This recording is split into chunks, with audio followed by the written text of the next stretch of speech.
Sleep is a very broad topic, and it's a little bit out of the purview of this course. But with that said, it's still necessary that we talk about it a little bit because it is such a pivotal factor in your ability to learn successfully, and most people don't even realize it.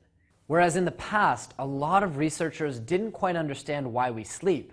Today, they're starting to understand it, and the results are alarming for anyone who habitually deprives themselves of it, so they can get a little more studying or a little more work or a little more socializing done.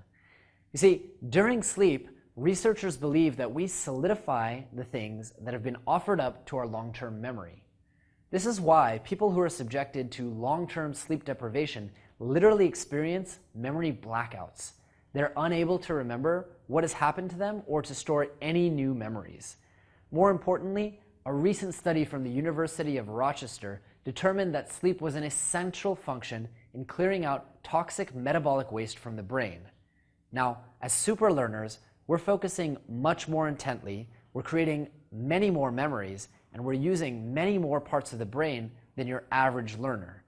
We're engaging our visual imagination, our motor skills, our emotional brains, and much, much more, all at a much faster pace than the brain is used to. All of this heavy lifting is creating metabolic waste at a much faster rate, and this explains some of the exhaustion or discomfort that you might experience after long superlearning sessions. For example, when I started really accelerating my learning pace of speed reading, I found that I was completely exhausted.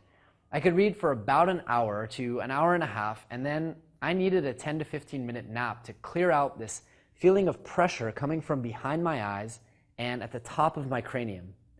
You might have the same experience. I know that a lot of superlearners do. And if that's the case, don't fight it and don't try to compensate with caffeine. A power nap is always better for learning because it means that your brain has multiple opportunities throughout the day to do some maintenance and construction work on your long-term memories. This literally means that you can improve your learning pace just by taking naps immediately after intense learning sessions. If you can get into sleep hacking or get into the habit of power naps of 20 to 22 minutes every day after your most productive period, that's honestly the best way to do it. But napping isn't the most important component.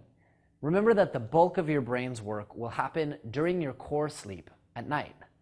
Though this isn't a sleep hacking course, I've added some incredible resources in the PDF syllabus, including 2 free interviews that I've conducted with some of the world's top sleep experts on how to improve your sleep.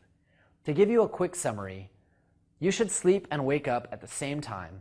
Sleep in increments of 90 minutes. Avoid blue or white light 3 hours before bed, and make sure that you sleep in a very dark, cold room. For more information on all of this, please make sure to check out the supplemental resources because sleep is one of the most important things you can do as a superlearner. One thing you should be aware of is the influence of your learning environment on your ability to learn effectively. There are a lot of factors at play here, and so I want to try and unpack them one by one. The first topic I want to discuss here is the idea of state-based learning. Research has shown that if you learn in the exact same environment that you exercise the information in, you'll be more effective at remembering. There's actually research that shows that people who studied drunk did a better job on the exam if they had a few drinks. Incredible, right? Now, we're not recommending getting drunk before studying or exams. Instead, we're recommending that you conscientiously design your study environment and conditions to match the conditions in which you'll use the information. That means that if you're not going to be allowed to chew gum and listen to classical music during the exam, then don't do it while you study. If at work there's a constant chatter and background noise, then maybe you should be working on the weekend at a cafe instead of in a silent room. You get the idea. State-based learning is a really, really powerful thing, and so you should be very cognitive of how you're learning and in what environment. Now, given that information, let's talk about how you can design both your home and your work and study environments where you have freedom and flexibility to coincide with the proper learning conditions. To be a proper learning environment, if we can avoid the noise in both of these situations, that's great. Personally, I'm a huge advocate of using either earplugs, I like the silicone malleable ones made by Max, or the noise-canceling headphones such as those offered by Bose to drown out noise. The music I typically use to study is either Spanish guitar, electronic without words, or classical. Next, let's talk about posture and body posturing. Now, if we can avoid laying down or sitting down on our bed, that's another great way to retain alertness. Keeping the body physically active is one of the best ways to keep the brain alert. While sitting is better than laying down, it still leaves half of your body turned off.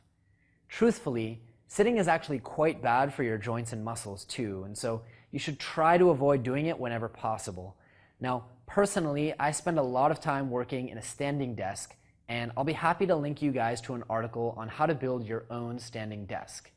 While you stand, you'll be constantly shifting your weight, just like I have throughout these videos, and you'll be changing your position, which is not only great for your brain, it's also much better for your back and your joints. I've even seen treadmill desks at some of the most successful startups and companies I've ever visited, and I hear incredible things about the focus and alertness that people are able to achieve with them. Another important factor is having sufficient light. If you have the right color of light at the right time of day, it's going to tell your body what should be happening. Bright white sunlight color is going to tell you to be alert, whereas if you're using yellow or orange lights, it's actually going to tell your body that it needs to start feeling tired. Too much light will make you overly alert and eventually tired though, so balance is important. You know how many companies use those terrible fluorescent white lights in their offices? They do that to get you to be more productive. You see, due to the changes in UV profiles of sunlight throughout the day, it's always better to have natural sunlight in the form of a window if possible, as that will help your body and your brain adjust throughout the day to your natural circadian rhythm of being productive in the morning and winding down towards the end of the day. Here's another factor that many people often overlook: oxygen. Oxygen is a stimulant for the brain, much like coffee, and so having a houseplant or an open window near your desk can really affect your learning experience.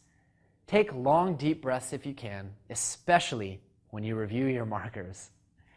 So take a good hard look at your learning and work environment and see which areas can be modified and adjusted to suit your learning and productivity. It may not seem like these things will make a big difference, but they absolutely do.